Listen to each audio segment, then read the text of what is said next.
ഞാൻ SK റൈസിൽ നിന്നും. West ബംഗാളിലെ RG കാർ മെഡിക്കൽ കോളേജിൽ നിന്നും വളരെ ദൗർഭാഗ്യകരമായ ഒരു സംഭവം റിപ്പോർട്ട് ചെയ്യപ്പെടുന്നു. അത് ഇന്ത്യ മുഴുവൻ ചർച്ച ചെയ്യപ്പെടുന്നു.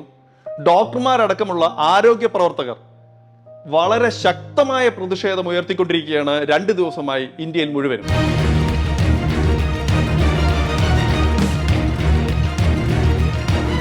ഇന്നിപ്പോൾ ആ പ്രതിഷേധങ്ങൾക്കെതിരെ പ്രതിഷേധങ്ങൾ വന്നു തുടങ്ങിയിരിക്കുന്നു. ഡോക്ടർമാർ സമരം ചെയ്യാൻ പാടില്ല എന്നാണ് ഇക്കൂട്ടർ പറയുന്നത്. ഇവർക്ക് അവിടെ നടന്നത് വളരെ സാധാരണമായി ഇന്ത്യയിൽ എല്ലാ ദിവസവും സംഭവിക്കുന്ന ഒരു ബലാത്സംഗവും ഒരു കൊലപാതകവും മാത്രമാണ്. എന്താണ് ഈ ഒരു വിഷയത്തിൽ ഇത്രമാത്രം രാജ്യം മുഴുവൻ തിളയ്ക്കാനുള്ള കാരണമെന്ന് ഇവർക്ക് ഇതുവരെ മനസ്സിലായിട്ടില്ല.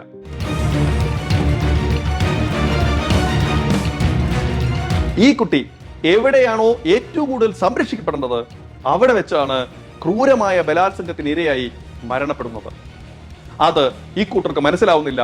മാത്രമല്ല, ഇന്ത്യയിലെ എല്ലാ മെഡിക്കൽ കോളേജിലും ഇത്രമാത്രം സേഫ്റ്റി ഉള്ളൂ എന്നുള്ളത് വളരെ സത്യമായ ഒരു കാര്യമാണ്. അത് ചുറ്റുപാടുമുള്ള സാധാരണക്കാർക്ക് ഇതുവരെ മനസ്സിലായിട്ടില്ല.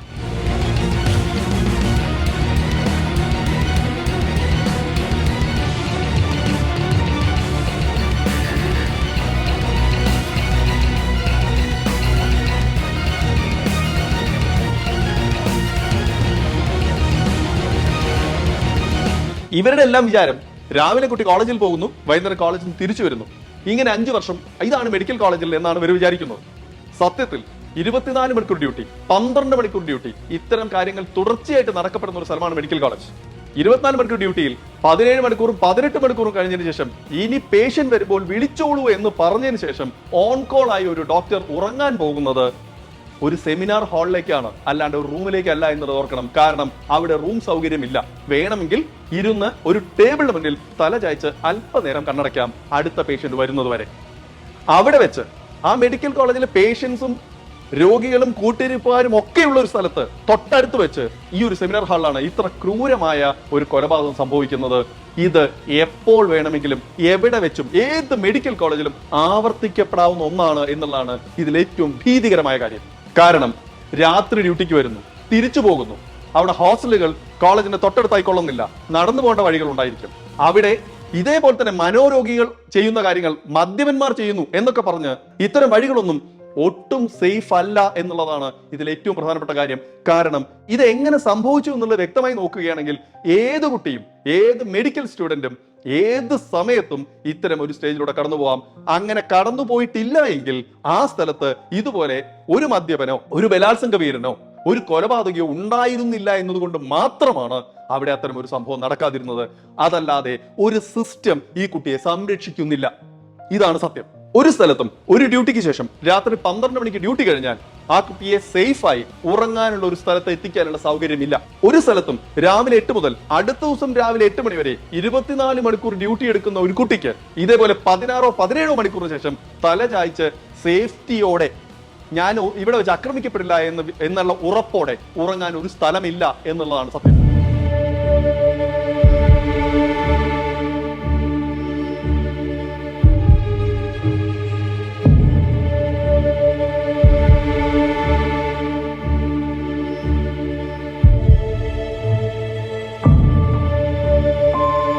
മെഡിക്കൽ കോളേജിലെ സിസ്റ്റം എല്ലാ സമയത്തും പേഷ്യൻസിന് അനുകൂലമാണ്.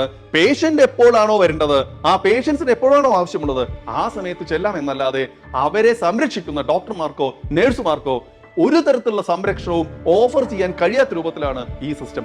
ഈ സിസ്റ്റത്തിനെതിരെയാണ് ഇപ്പോൾ സമരം നടക്കുന്നത്. ഇത് പശ്ചിമ ബംഗാളിലല്ല, ഇത് ഇന്ത്യയിൽ എവിടെ വേണമെങ്കിലും, കേരളത്തിലും നമ്മളിത് കേരളത്തിൽ കണ്ടതാണ്. ഒരു രോഗിയുമായി വരുന്ന 2 പോലീസുകാരുടെ പ്രസൻസിലാണ് ഡോക്ടർ വന്ദന ദാസ് കൊല്ലപ്പെടുന്നത്. കാരണം അയാൾ അക്രമാസക്തനായിരുന്നു. അക്രമാസക്തനായ ഒരാൾക്കെതിരെ ഈ ഡോക്ടർക്ക് ഒന്നും ചെയ്യാനില്ല. ആ ഡോക്ടറുടെ സേഫ്റ്റി അപ്പോഴൊക്കെ ആൾക്കാരെല്ലാവരും പറയുന്നത് എന്താ അറിയോ, ഒരാൾ പെട്ടെന്ന് അക്രമാസക്തനോ മനോരോഗിയായാൽ എന്തു ചെയ്യും എന്നാണ്. അങ്ങനെ ആരുടെ മുന്നിലും എക്സ്പോസ്ഡ് ആയി എപ്പോ വേണമെങ്കിലും മരണം മുന്നിൽ കാണാം എന്നുള്ള രൂപത്തിൽ ജോലി ചെയ്യാൻ ഒരു ഡോക്ടർക്കും സാധിക്കില്ല. സത്യത്തിൽ ഒരു പോലീസുകാരൻ അല്ലെങ്കിൽ ഒരു പട്ടാളക്കാരൻ ഇവരെല്ലാവരും അവരുടെ തൊഴിൽ അത് ഒരു ക്രമസമാധാന പാലനമാണെന്ന് ഓർക്കണം. അതുപോലെ തന്നെ വളരെ ഇമ്പോർട്ടന്റ് ആയിട്ടുള്ള മറ്റൊരു ജോലിയാണ് ഈ ജീവൻ സംരക്ഷണം എന്ന് പറയുന്ന ഈ ഡോക്ടർ ചെയ്യുന്ന ജോലി. അതുകൊണ്ട് തന്നെ ഒരു ഡോക്ടർക്കെതിരെയുള്ള എല്ലാ വിധത്തിലുള്ള ആക്രമണവും അതിനൊരു രാജ്യദ്രോഹ കുറ്റത്തിന്റെ നിലവാരത്തിൽ എന്നാണോ സമൂഹത്തിന് കാണാൻ പറ്റുന്നത് എങ്കിൽ മാത്രമേ ഇത്തരം സംഭവങ്ങൾ ഇവിടെ ആവർത്തിക്കാതിരിക്കും. അതല്ലെങ്കിൽ ഇതൊന്ന് മറ്റൊരു സ്ഥലത്ത് ആവർത്തിക്കാം. കാരണം ഇന്നലെ രാത്രിയും മിനിയാന്ന് രാത്രിയും ഒക്കെ ഇതേപോലെ തന്നെ ഡോക്ടർമാർ 24 മണിക്കൂർ ഡ്യൂട്ടി എടുത്തിട്ടുണ്ടാവാം, രാത്രി 12 മണി വരെ ഡ്യൂട്ടി എടുത്തിട്ടുണ്ടാവാം, എന്നിട്ട് എവിടെയും ചുരുണ്ടി കിടന്നിട്ടുണ്ടാവാം. അവിടെ ആ കുട്ടി സംരക്ഷിക്കപ്പെട്ടത് യാദൃശ്ചികത മാത്രമാണ്, അല്ലാണ്ട് ആരും ആ കുട്ടിയെ സംരക്ഷിക്കാൻ ഉദ്ദേശിച്ചല്ല.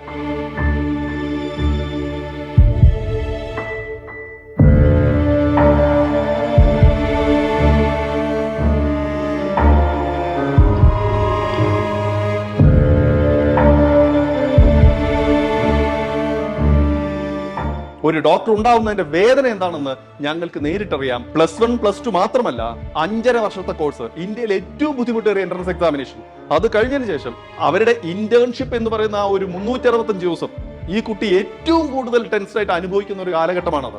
അത് കഴിഞ്ഞതിന് ശേഷം പിന്നെ അതിനേക്കാൾ ബുദ്ധിമുട്ടുള്ള ഒരു എൻട്രൻസ് എക്സാമിനേഷൻ. അത് കഴിഞ്ഞ് ഇന്ത്യയിലെ എല്ലാ PGകളും 2 വർഷമാണെങ്കിൽ മെഡിക്കൽ കോഴ്സസിന്റെ PG എപ്പോഴും 3 വർഷമാണ്. ഈ 3 വർഷത്തെ കഷ്ടപ്പാട് ഇത് കഴിഞ്ഞിട്ടാണ് ഒരു ഡോക്ടർ, അതായത് ജീവിതത്തിന്റെ ഏറ്റവും പ്രധാനപ്പെട്ട മനോഹരമായ കാലഘട്ടം മുഴുവനും പഠിത്തത്തിലൂടെ മാത്രം കടന്നുപോയതിനു ശേഷം ഇനി ജീവിക്കാമെന്ന് വിചാരിക്കുന്ന ഈ കുട്ടികളോടാണ് ഇത്തരം ക്രൂരതകൾ ചെയ്യണമെന്ന് ഓർക്കണം. അവർ ജീവിച്ചു തുടങ്ങിയിട്ടില്ല.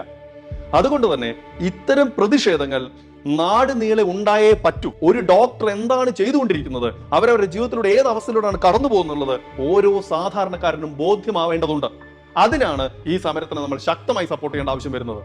അങ്ങനെ തന്റെ തൊഴിലിടങ്ങളിൽ ഓരോ ഡോക്ടർമാരും ഓരോ ആരോഗ്യ പ്രവർത്തകരും പരിപൂർണമായി സംരക്ഷിക്കപ്പെടുന്നു എന്ന് ഉറപ്പുവരുത്തുന്നത് വരെ ഈ സമരം നമ്മൾ നടത്തിക്കൊണ്ടേയിരിക്കും. അതിന്റെ കൂടെ മനസാക്ഷിയുള്ള എല്ലാവരും കൂടെ നിൽക്കുകയും വേണം എന്നാണ് ഞങ്ങൾ അഭ്യർത്ഥന. ദൈവത്തിന്റെ കൈ എന്നാണ് എല്ലാ സമയത്തും ഡോക്ടേഴ്സിന്റെ കൈകളെ പറ്റി പറയുന്നത്. അത് 100% സത്യമാണ്. എല്ലാവരും പറയും നമ്മൾക്ക് 100 പ്രോബ്ലംസ് ഉണ്ടായിരിക്കും. എപ്പോഴാണോ നമ്മുടെ ആരോഗ്യം അതൊരു പ്രശ്നമായി വരുന്നത് അന്ന് മുതൽ നമുക്ക് ഒരു പ്രശ്നമേ ഉണ്ടാവും. ആ പ്രശ്നത്തിന് ഒരേ ഒരു സൊല്യൂഷൻ എന്ന് പറയുന്നത് ഡോക്ടറാണ്. അതുകൊണ്ട് തന്നെ ഒരു തരത്തിലും അറ്റാക്ക് ചെയ്യപ്പെടുക എന്നുള്ളത് ഡോക്ടറുടെ കാര്യത്തിൽ ഉണ്ടാവാൻ പാടില്ല. അത് രാജ്യത്തിന്റെ പൊതുമുതലായി ഡോക്ടർമാരെ പ്രഖ്യാപിക്കുകയും അതുകൊണ്ട് തന്നെ അവരുടെ എതിരെ ഉണ്ടാവുന്ന എല്ലാ ആക്രമണങ്ങളെയും രാജ്യത്തിനോടുള്ള ആക്രമണമായിട്ട് എന്നാണോ രാജ്യത്തിന്റെ മനസാക്ഷിക്ക് കാണാൻ പറ്റുന്നത് അന്ന് മാത്രമേ ഇത്തരം കാര്യങ്ങൾ എല്ലാ കാലത്തേക്കുമായി നമുക്ക് അവസാനിപ്പിക്കാൻ പറ്റൂ. അതുകൊണ്ട് പ്രതിഷേധിക്കുന്ന ഡോക്ടർമാരുടെയും ആരോഗ്യ പ്രവർത്തകരുടെയും കൂടെ തന്നെയാണ് റേസിന്റെ കമ്മ്യൂണിറ്റി എന്ന് കൂടി പറയാൻ വേണ്ടിയാണ് ഞാൻ ഇന്ന് ഈ വീഡിയോ ഇടുന്നത്. എല്ലാ കാലത്തും ഡോക്ടർമാർക്കും ആരോഗ്യ പ്രവർത്തകർക്കും ഒപ്പം. Thank you.